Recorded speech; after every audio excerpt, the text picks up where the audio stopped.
Flora. Welcome to Ask the Experts. Twice a year, mid-year and end of calendar year, I tend to hear from a lot of you about credit card surcharging.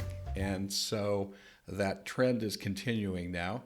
And rather than try and do this piecemeal, I've asked our good friend Michael Williams, Executive Vice President of United Transaction, who works with all of us here at NACM, to maybe give us an elevator speech on surcharging. He's done a couple of webinars for us. He'll be doing another one in 2022.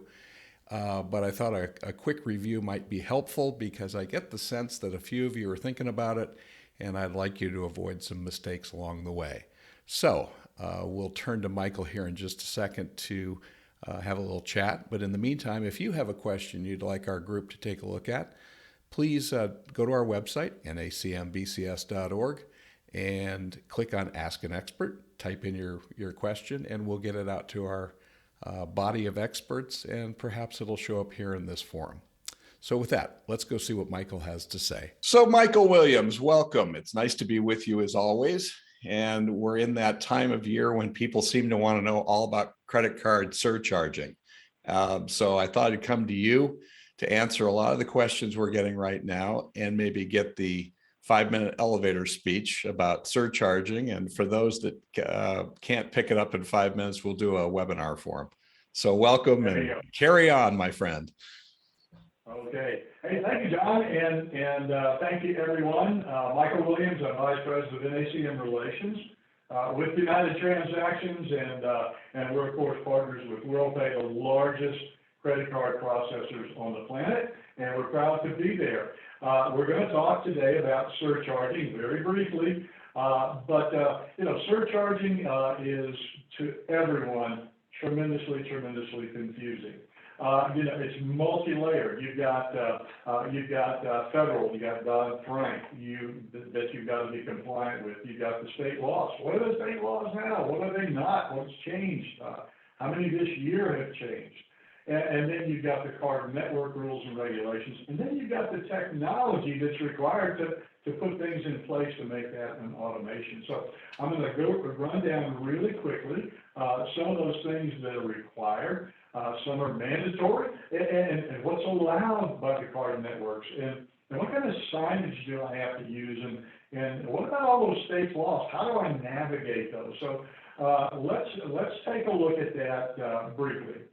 Okay, so some of the questions that I would suggest that you be asking when you are looking for a solution, there are some requirements by the card networks themselves. Okay, so the solution has to pass the surcharge amount in a separate field and a separate transaction in the authorization and the settlement. So what does that mean? That means probably if you are tapping out 3%, for example, and adding it to your total, you're probably in violation of a number of things, state laws and card regulations. So what they do is they require that you pass the surcharge amount in a separate field in a certain order. Is the surcharge added automatically?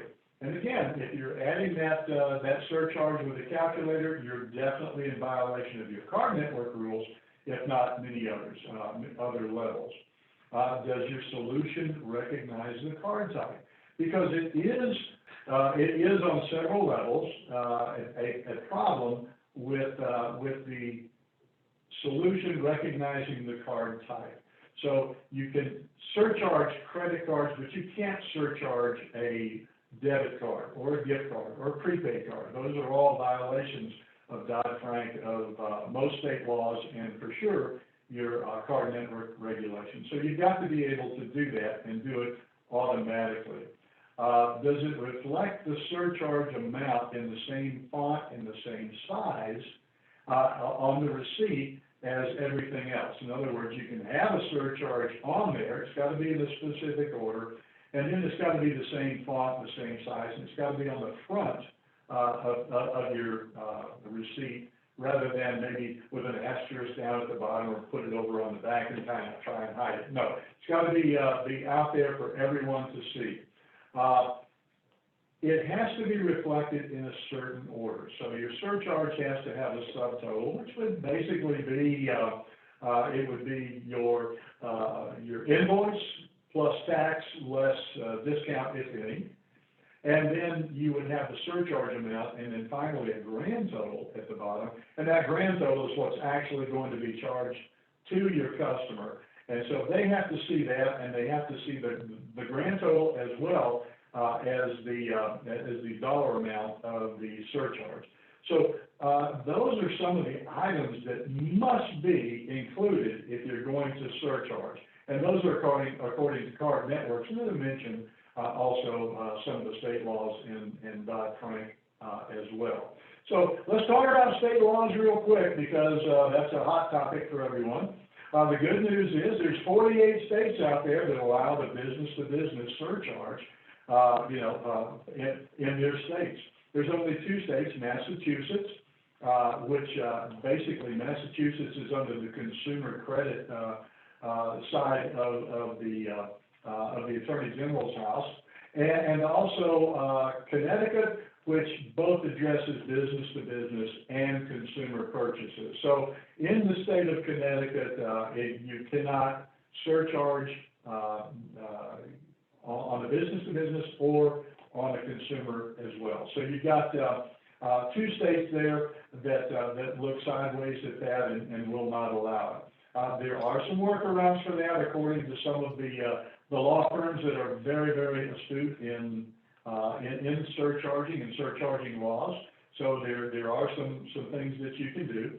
And then lastly, let's take a look at the technological compliance. These are, so you've got to be able to recognize the card type. Is it a credit card or a debit card? You've got to be able to automatically calculate the surcharge. You've got to add it in a compliant measure. You have to recognize the state law. So does it automatically recognize the state and either open up or close down the surcharge capability? So those are items that you need to answer and that you need to look at in a nutshell. I just want to let you know that there is a fully compliant surcharge solution that's available to you through NACM Business Credit Services.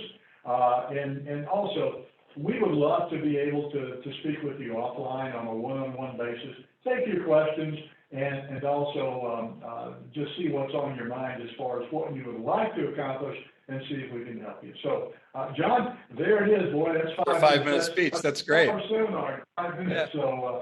So let me ask you a question. If the one thing we didn't touch on that I know you do touch on in your webinar is the software that you guys provide from UTA. And so if I were to run a credit card from Massachusetts, for example, do you automatically make sure that a surcharge is not added to it? Okay, let's do Connecticut instead of Massachusetts, because Okay, it's specific. No and no. So if the card is issued in Connecticut or the transaction is happening in Connecticut, we have automatically turned Connecticut off. So you can still do the transaction. You do have that capability to finish the transaction. You just can't surcharge that particular one. Now, having said that, we do have people who say, okay, we are using the venue in the state of Texas, for example, and that's our venue. Therefore, we really aren't concerned about what the state of Connecticut says. So turn that off. We're going to surcharge in Connecticut. So we have the capability to do that if the customer so desires. So that's a little bit long answer to what you said. Okay. Another question for you, and it's interesting to some of the questions I get from our members and customers is it comes usually in the form of my boss wants to start surcharging, and I'm left with the impression that they're going to just start doing it on their own. And I always encourage them, don't do that, because there are laws involved, rules involved. You don't want to do that. So and I think just to confuse this a little bit more, and you and I talked about it at the outset or before we started this today. Last night I was paying my dog license tags, which I do every year. And I think they were $15, and I had a $2 service charge tacked onto that by King County, Washington. And I'm doing the math in my head, and I'm going, that's not even close to the percentage you can charge. So you helped me understand that government and education operate under different rules. So could you speak to that for just a moment? Because people look at that as an example. Absolutely. Government and certain educational colleges and things like that qualify universities. They do qualify for a special exemption under MasterCard and Visa, which are the prime rules and regulations that you want to look at when you're going to surcharge, is the MasterCard and Visa regulations. So you're bumping up against that with the dog license, and of course, if it's a university, you're going to see a charge on there. If it's a percentage, it is a surcharge, and it doesn't matter what they call it. They call it a service fee or a convenience fee or whatever. If it's a percentage, it's always a surcharge, and it falls under those regulations. If it's a set dollar amount, in that event, the set dollar amount is always a convenience fee is always a set dollar amount. So there's a little differentiation. We go really deep in that in the educational seminar as well. Yeah, that's great. We're going to be doing a webinar on surcharging. I don't know the date off the top of my head, but in 2022. And if there are enough of you that want it sooner, I know Michael will be glad to put it together. So let us know here at NACM, and we'll set that up if we need to do it sooner than later. But there seems to be a seasonality to these questions, and I'm not sure if it's year end or what it is, but we're getting a lot of them now.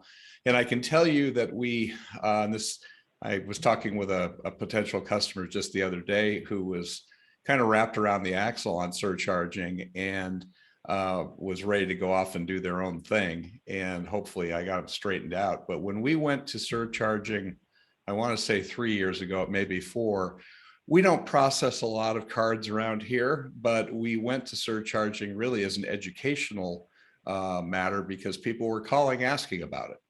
And so we needed to know what we were talking about. And initially, I think it took us 90 days or so to get everything worked out so we could start up and go through the contracts and all that sort of thing.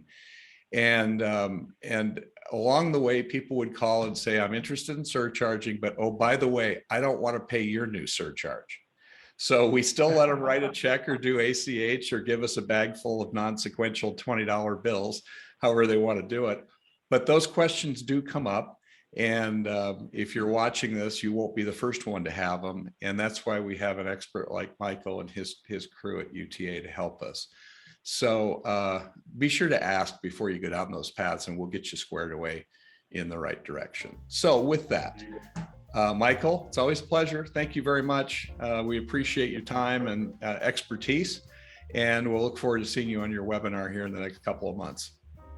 Always a pleasure, John, and we look forward to it as well. Okay, thanks very much. And for all of you, if you have your own question, feel free to go to our website at nacmbcs.org, click on Ask an Expert, and you can type in your question, and we'll bring it forward to someone like Michael to help you. Till then, thanks for joining us.